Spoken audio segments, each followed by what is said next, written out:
Hello বন্ধুরা, তো দেখো সোনা ষষ্ঠী পুজোয় কী সোনার উপর গিফট পেয়েছে সেটাই তোমাদের সাথে আজকে শেয়ার করব।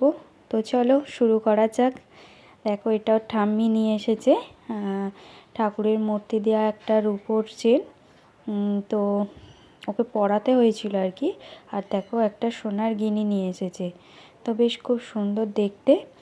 আর এটা দেখো দিয়েছে আমার বড় মাসিমণি রূপোর, সেই নজর কাঠি না কি বলে, আমি ঠিক পুরোটা জানি না, তো সেরকমই কিছু একটা হবে। আর এটা দেখো দিয়েছে আমার জেঠুর মেয়ে, আমার দিদি হয়, আংটি, সোনার আংটি। আর এটা দেখো দিয়েছে 3 ধাতুর নোয়া, এটা দিয়েছে আমার জেঠিমা। তো এগুলো বেশ খুব সুন্দর দেখতে, সব গিফটগুলোই খুব সুন্দর হয়েছে। আর এটা দেখো দিয়েছে আমার মেজো মাসিমণি একটা সোনার আংটি, তো বড় হলে সব পরবে একটু একটু করে।